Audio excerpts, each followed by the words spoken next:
শীতের কলকাতায় পর্যটক সহ সকলকে ঘুরে দেখার সুযোগ করে দিচ্ছে পরিবহন দফতর।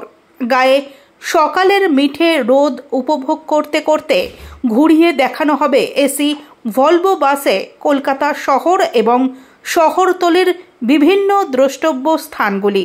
শনিবার বিকেল 5টা নাগাদ বিশেষ সূত্র মারফত জানা গিয়েছে যে দুটি বিশেষ প্যাকেজ ট্যুর তৈরি করেছে রাজ্য পরিবহন দফতর। একটি প্যাকেজে থাকছে ইকো পার্ক কেন্দ্রিক ট্যুর প্যাকেজ। এই প্যাকেজে পর্যটকদের ঘুরিয়ে দেখানো হবে eco park, mothers wax museum, New Town হরিণালয়, Mishti hub, eco urban village, বিশ্ব বাংলার গেট, নজরুল তীর্থ সহ একাধিক জনপ্রিয় জায়গা।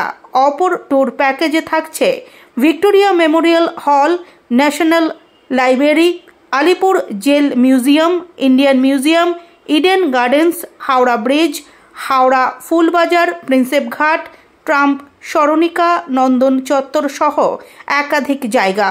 ডিসেম্বরের শুরু থেকেই চালু হতে চলেছে এই বিশেষ পর্যটন উদ্যোগ।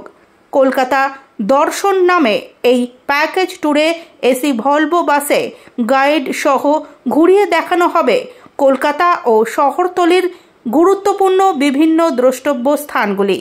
জানা গেছে আপাতত এই দুটি প্যাকেজ ট্যুর দিয়েই শুরু হচ্ছে কলকাতা দর্শন।